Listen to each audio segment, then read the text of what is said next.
Yo, hey, this shit easy, nigga. Hey, all I'm talking about, nigga, I'm still out here trying to get it. Contender Regime Boxing checking back in with y'all, man. What's going on, man? Hope y'all had a lovely weekend and a great Monday. You know, man, we gonna chop it up about the brother Gary Russell Jr. today, man. Like, you know, the brother had a really solid performance against undefeated fighter, 11-0 at the time, 9 knockouts, and King Tug. Nyambayar is his last name. Don't even get me to trying to pronounce that man first name. We're going to call him Tuggy. You know what I'm saying? So, had a solid outing versus the brother Tuggy. I don't even remember where he's from, y'all, but excuse me. You know what I'm saying? You know, solid performance. You know, good fight. He was able to go in there and outbox the guy. You know, he outclassed him pretty much. You know, Tug, he put on he put up a good effort. You know, he was coming forward and trying to impose himself on Gary Russell Jr., but every time he swung, Gary Russell Jr. had an answer for him. He was able to counter. He was able to move a little bit when he needed to, and he just had the blinding speed and fast hands. I just felt like he was too OP for Tug. He overpowered him.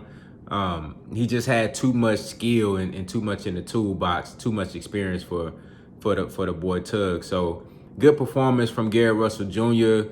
But this is more so to talk about how Gary Russell would fare at the 135-pound division. Honestly, man, I felt like bro should have been moved up. But, you know, he been chasing Leo Santa Cruz for some time. I really believe that in the division that he's in right now, 126, that's really Shakur Stevenson division. I think, honestly, Gary Russell Jr., he realized that. He like, you know, the young boy finna take over that division. And it's really nothing left for him at 126 unless he gonna fight Shakur Stevenson. And I don't think that fight is gonna happen anytime soon. Shakur Stevenson is trying to get in there with Josh Warrington. You know, so I really don't see too much at 130 for Gary Russell Jr., which is why he's looking at trying to skip over that division and go to 135. But a lot of this, it gives me memories of not Gary Russell Jr., but Guillermo Rigondeaux, when he was searching for a big fight and couldn't really get the guys that he wanted to get in the ring. So he jumped up 2 weight classes to get in there with Basilio Lomachenko, which was a horrible idea. I believe in Gary Russell Jr. I know the brother can fight, immensely talented, very skilled, and a fun fighter to watch. I think he has the fastest hand in boxing, and it's been like that for some years now, like probably the past 7 to 10 years, Gary Russell Jr. has had the fastest hands in boxing. So I just don't know if Gary Russell Jr. can compete with those guys at 135. I know he has a lot of skill, but I don't know if his skill will make up for the size disadvantage that he's gonna face with almost any of the top fighters at 135.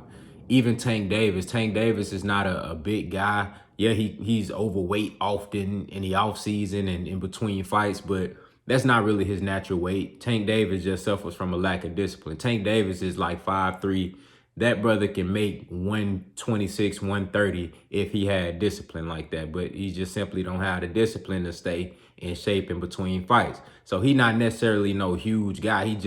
He be, you know, when you see Tank Davis get in the ring on Fight Night, he be chubby. You don't be seeing no abs, like he don't be chipped up, he don't be cut up like a bag of dope like that. He be chubby. You know what I'm saying? So I think Tank Davis is probably the closest guy to Gary Russell Jr.'s size that he can compete with. I think that'll actually be a really good fight.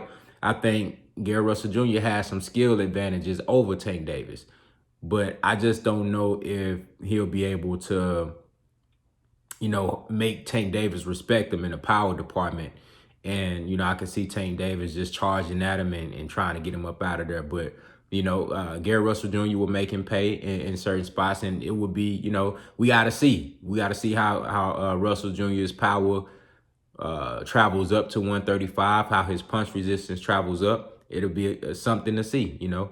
I definitely think the jury is out on that. As far as the other guys like Devin Haney, I just think Devin Haney is way too big, way too skilled. I mean, I'm not saying that Gary Russell Jr. ain't got skill, but I'm talking about you got to factor in a combination of these things. We can't just look at one thing.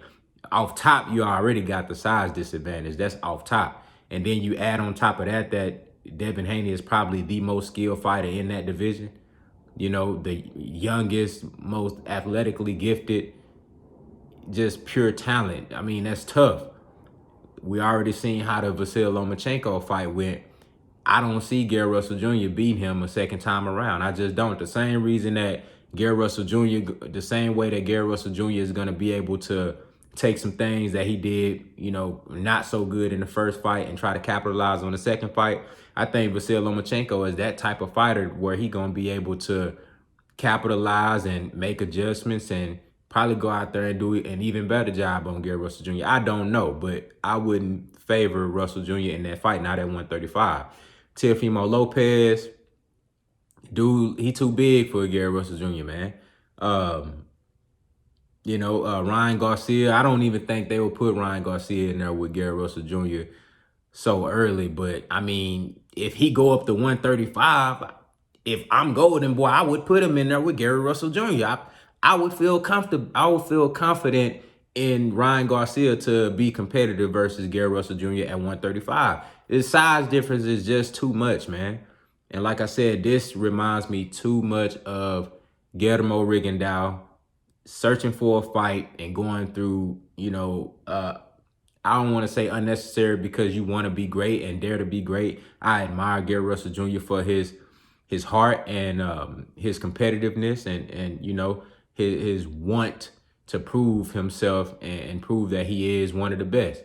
So I like that, and you need that. That should be the number one characteristic of a fighter, So I admire him for that. But at the same time, he shouldn't have to do that. He should be able to get guys that's in his division to fight him. The best guys in his division. He should be able to get a Leo Santa Cruz.